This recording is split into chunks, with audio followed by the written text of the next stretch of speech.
Ghost Ship Mary Celeste, the 150-year mystery, video script, 5 bullet points.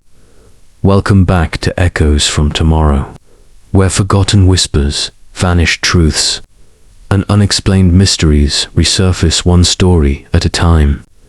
If you're new here, don't forget to subscribe, because every week, we bring you deep dives into some of the strangest and most chilling tales the world has ever known.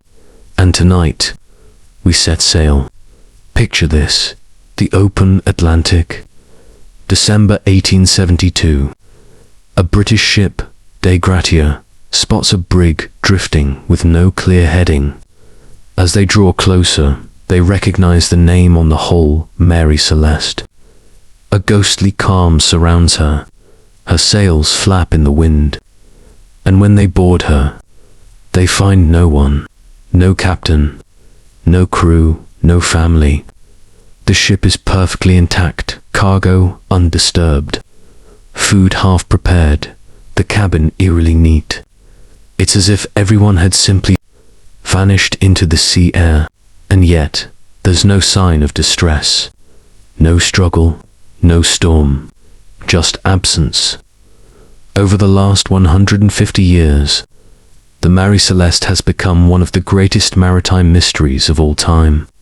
Historians have proposed everything from seaquakes and mutiny, to chemical poisoning, and even alien abduction, but none have provided a definitive answer.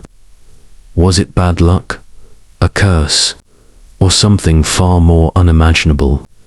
Tonight, we retrace the final known journey of the Mary Celeste, uncover the secrets in her past, and explore why this ghost ship continues to haunt us to this very day. This is Echoes from Tomorrow, and this is the story of the ship that sailed into mystery and never returned. Chapter 1: The Discovery. December 13th, 1872. The Atlantic Ocean stretched endlessly in all directions. No storm clouds, no wind-swept fury, just calm waters and a pale winter sky. The Dei Gratia, a sturdy British brig, was making her way from New York to Gibraltar. Her crew was alert, seasoned, and used to the long silence of the sea. But that morning, just before noon, something broke the monotony. A ship appeared on the horizon, sails fluttering, swaying erratically in the breeze. She was moving, but not purposefully. She drifted, as though disoriented, or abandoned. First Mate Oliver Devoe raised his spyglass. The name on the hull came into view: Mary Celeste. A shiver ran down his spine. This was no ordinary vessel. Something was wrong. The two ships drew closer. No one on deck. No signal from the helm. No flag raised. Captain Morehouse of the Dei Gratia knew the Mary Celeste well. She had left New York 8 days before them, bound for Genoa, carrying a cargo of industrial alcohol and people. A crew of 7, plus Captain Benjamin Briggs, his wife Sarah, and their young daughter Sophia. And now, silence. A boarding party was dispatched. As they climbed aboard, the tension was thick, the kind that clings to the skin like damp fog. What they found chilled them to the core. The Mary Celeste was not wrecked. She was not sinking. Below deck, everything was in place. The galley held pots and pans, some with food still inside. In the captain's cabin, a logbook sat open. The last entry made 10 days prior, nothing unusual noted. A sewing machine stood near a bunk. A child's dress, partially stitched, lay beside it. The crew's belongings remained: their oilskins, boots, pipes. But the people were gone. No lifeboats remained on board. One had clearly been launched, but why? There was no sign of violence. No blood, no weapons drawn, no broken furniture. Nothing to suggest a struggle or panic. Even the ship's valuable cargo, 1,701 barrels of alcohol, was undisturbed. Only a few small oddities stood out. The ship's only clock had stopped. The sextant and chronometer were missing, essential for navigation. And most curiously, the ship's pump was dismantled, lying in pieces in the hold. The De Gratia crew was baffled. They split into teams, some to steer the Mary Celeste, others to continue aboard their own ship. Over the next few days, they sailed together toward Gibraltar. Whispers began. Theories. Mutiny, no signs. Storm, the sea had been calm. Pirates, the cargo was untouched. And so the question lingered. What could cause 10 people to vanish from a seaworthy ship without a trace? Perhaps they panicked, believing the alcohol fumes meant an explosion was imminent. But if they fled into a lifeboat, why had no one ever found it? Or perhaps the explanation was darker. Something unnatural. Over the years, some would claim to hear cries from the waves when passing near where the ship was found. Others insisted they saw shadows aboard the Mary Celeste after she was towed back to port. Unexplained movements in the night. Captain Morehouse would later give his testimony, calm, measured, but even he could not shake the unease. The Mary Celeste had become something more than a ship. She was now a legend, a ghost. And this moment of discovery was only the beginning. Chapter 2. A ship abandoned, yet unharmed. The scene aboard the Mary Celeste was unsettling. She was not the wreck of a ship ravaged by storms or piracy. She was calm, silent, almost untouched by chaos, and yet utterly empty. The galley told a strange story. Pots still hung on their hooks. One held what looked like a stew, now rotted and cold. A kettle rested beside a tin mug. The table had utensils arranged, as if waiting for a meal that never came. In a small cabin, a sewing machine stood open. Next to it, carefully folded, was a child's dress. The fabric still bore pins. Whoever had been sewing it had simply stopped. The crew's quarters were just as strange. Belongings remained. Boots lined neatly by bunks. Pipes resting on shelves. Oilskins folded on hooks. Not looted. Not hurriedly left, but deliberately untouched. In Captain Briggs's quarters, the logbook lay open. The last entry was dated November 25th, 10 days before the ship was found. Nothing alarming was recorded. No mention of a storm. No illness. No conflict. Whatever happened, left no trace. No broken wood. No blood. No footprints. No sign of struggle. No indication that anything had gone wrong. And yet, they were gone. One lifeboat was missing. It had been lowered properly, not hastily cut loose. This implied planning, intention, but also calm. Why would experienced sailors abandon a fully functional vessel in the middle of the ocean? The Mary Celeste was seaworthy. The sails were damaged but still usable. The hull was strong. The pumps worked. There was no waterlogged interior. No sign of imminent danger. Even the cargo, 1,701 barrels of denatured alcohol, was intact. Later inspection would reveal that 9 barrels were empty, but they were made of a different wood, red oak, more porous. That detail would fuel many theories, but at the time, it raised no alarms. And then, there were the absences. Certain objects were gone. The ship's sextant, the chronometer, the ship's register and official documents. Items that would be necessary if you intended to navigate a lifeboat over open sea.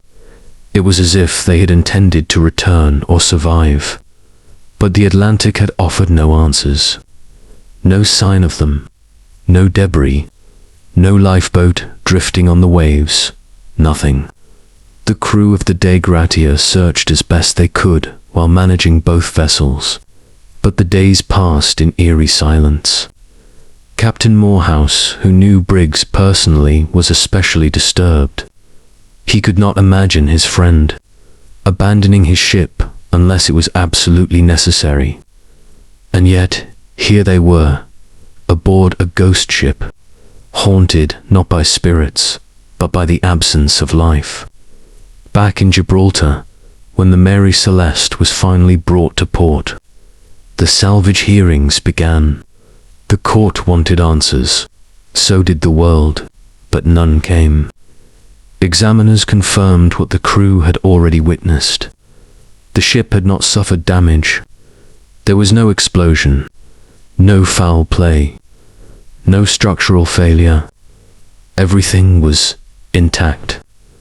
Testimonies were taken, questions asked.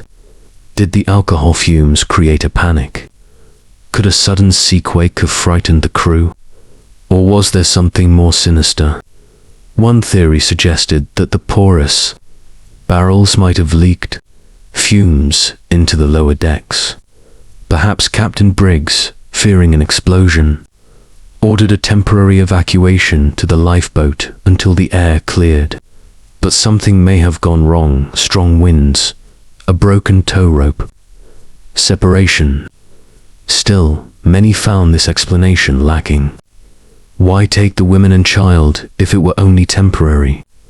Why leave behind warm clothing, food, and supplies? Then came the more fanciful ideas. Sea monsters, supernatural forces, alien abduction. The Bermuda Triangle, though the ship was far from it. Some even accused Captain Morehouse and his crew of foul play. But there was no motive, no evidence, and Morehouse, deeply shaken, stood by his friend's memory. In the end, the judge ruled in favor of salvage but reduced the reward drastically. It was clear the court did not believe the Dei Gratia crew was guilty, but neither did they understand what had happened. To this day, what makes the case of the Mary Celeste so eerie is not violence or destruction, but the utter lack of it. She was a ship abandoned, yet unharmed, intact, yet lifeless, as if the people aboard her had simply disappeared from reality, and that quiet, unnerving absence echoes across the sea even now. Chapter 3. Vanished without a trace. The ocean is a graveyard of lost stories. It holds the weight of centuries of empires, explorers, and lives swallowed whole. Some ships vanish beneath the waves in storms. Some are crushed by ice. Others fall to fire, or piracy, or war. But the Mary Celeste is different. She did not sink. She did not burn. She did not bleed. She drifted silent, unbroken, intact, and yet her people were gone. No wreckage, no cries for help, no lifeboat ever found, just a whisper of presence left behind, as though 10 souls had been plucked from the world in a single moment. Without sound, without violence, she haunts us not because she died, but because she lived. Without her crew. Over the years, the theories came. Some tried to be rational. One of the earliest suggested a seaquake, a sudden shift beneath the ocean floor that may have shaken the ship violently, triggering fear of a tsunami. In a panic, the crew could have fled to the lifeboat, hoping to return once the danger passed. But no such seismic activity was recorded, and a seasoned captain like Briggs would have known better than to abandon ship on open water without reason. Then came the alcohol theory. The Mary Celeste carried over 1,700 barrels of alcohol used for industrial purposes. 9 barrels were found empty. These were made of red oak, which is more porous than white oak, allowing fumes to escape. Some believe the fumes created a buildup of vapor below deck, which Briggs feared could ignite. Maybe he ordered everyone into the lifeboat as a temporary measure, tethered it to the ship, and waited for the air to clear. But if the ropes snapped or came loose, they would have drifted away, helpless. It's possible. But why take everyone, including a child? Why leave supplies and clothing behind? Why not return? The questions persist. Some have floated supernatural ideas, that the crew was taken by a force not of this world, that something rose from the deep, a creature, a curse, a ghost. Others point to alien abduction, noting how cleanly and suddenly the people vanished, leaving no signs of physical departure. There are even claims, centuries later, that strange lights were seen in that part of the Atlantic, that other ships passing near the last known location of the Mary Celeste, reported voices on the wind, or shadows flickering across the waves at night. Of course, none of this is proven. But then again, neither is anything else. Some suspect foul play, though from whom no one can say. The crew, unlikely. There were no signs of struggle, no motive. Piracy, the cargo was untouched. Weather, calm seas were recorded. Even Captain Morehouse, who salvaged the ship, was cleared of wrongdoing. So the mystery endures. A ship abandoned, a crew missing, no trace. In a way, the Mary Celeste has become more than just a nautical enigma. She is a symbol, a reminder of how fragile our grip on reality can be, how quickly the known can become unknowable, how the ocean, vast and ancient, can still outwit our science, our logic, our certainty. People need answers. We are creatures of cause and effect. We want a neat box to put this in, but some stories don't fit in boxes. They slip through the cracks of our understanding, like seawater through weathered planks. The Mary Celeste doesn't just vanish from history. She haunts it. She drifts on, not just through oceans, but through time, through imagination, speculation, and fear. And each time we try to explain her, to pin her down with theory or reason, she eludes us again. Just as she did on that quiet day in December 1872, the sea gave her back, but never gave back her crew. What really happened aboard the Mary Celeste? We may never know, and perhaps that's what makes her eternal. Chapter 4. The Shadow of James N. Every mystery has a beginning, and to truly understand the enigma of the Mary Celeste, we must look back not to the day she was found adrift, but to the years before, to the man who brought her back from the brink. His name was James N. In the late 1860s, the Mary Celeste, then known as the Amazon, was no stranger to misfortune. She'd suffered a string of accidents, collisions, groundings, a mysterious fire. Sailors whispered that she was cursed, that the sea had marked her for something. Eventually, she was abandoned and left to rot. That's when N stepped in. An American businessman, opportunistic and shrewd. N saw something in the battered vessel, perhaps potential, perhaps profit. He bought her cheap in Nova Scotia and quickly set about her resurrection. But here's where the waters turn murky. N didn't just repair the ship. He renamed her the Mary Celeste and filed paperwork claiming she had undergone extensive reconstruction. So extensive, he argued, that she should be considered an entirely new vessel. Why? Because if the ship was new, he could avoid the heavy import duties normally applied to foreign-built ships entering our service. It was a financial loophole, one that saved him a fortune. But investigators later reviewed his claim, and eyebrows were raised. There was no solid evidence of major hull replacement, no new keel, no re-rigging on record, only selective patchwork and repainting normal for a refit. But far from a rebuild, even the ship's dimensions remained the same. So did N lie.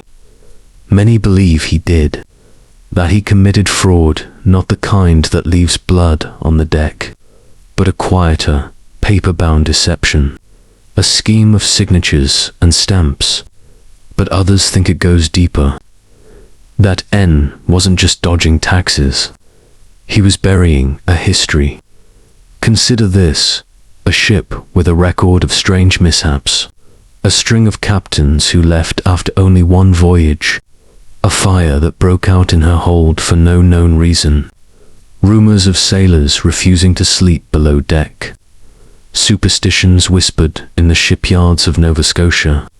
Was N simply repainting a cursed vessel and hiding it behind a new name? Or was he doing something more? Some researchers point to the unusual speed with which N got the Mary Celeste seaworthy and sold her off to a new set of owners, including Captain Benjamin Briggs, the same Briggs who, by all accounts, was a cautious and experienced mariner, the kind of man who would have thoroughly inspected any ship. He planned to command, especially one carrying his wife and young daughter. Unless, of course, something was concealed from him. Was the ship's condition misrepresented? Did N falsify more than just tax documents? We'll never know. N vanished from the story after the sale wealthier, no doubt, and entirely untouched by the tragedy to come. But his shadow lingers. He may never have stepped foot aboard during that fateful voyage. But some believe the curse began with him. The Mary Celeste wasn't just a ship. She was a vessel of secrets. And in maritime law, some believe that when a man tampers with fate, when he disguises something tainted and sends it back out into the world, he invites disaster. Was the ship doomed from the moment N filed those forged papers? Did he unknowingly reawaken a curse? Or did he know exactly what he was doing? We may never uncover the full truth, but in the shadows of this story, where paperwork replaces swordplay and fraud replaces mutiny, there's a darkness just as chilling. A man profited, a ship sailed, and 10 people vanished, and James N. He walked away, untouched, unquestioned, forgotten. But legends, like ships, leave wakes behind them. And in the wake of James N., we find silence, suspicion, and a lingering question. What did he really set adrift? Chapter 5. A legacy cursed by silence. The sea forgets nothing. Long after the world moves on, the ocean holds its secrets in salt and silence. And the Mary Celeste, she did not sink, did not shatter, did not burn. No, she remained, and that may be the cruelest fate of all. After the crew of the Dei Gratia delivered her to Gibraltar, the ship was returned to the world of men. Investigations were held, testimonies gathered, but no clear answers emerged. The court found no foul play, yet suspicion lingered, not only over the missing crew, but over the ship herself. The Mary Celeste was salvaged, sold, then sold again. But wherever she went, misfortune followed. One owner ran her aground. Another fell into financial ruin. sailors refused to crew her. One captain described her as uncooperative. Another claimed she creaked at night, not with the groan of wood, but with something that sounded eerily like footsteps. Then came Gilman Parker. In 1885, Parker bought the Mary Celeste for pennies. He loaded her with a cargo of cheap goods, shoes, cat food, rubber, and insured it for far more than it was worth. Then he sailed her full speed into a coral reef near Haiti.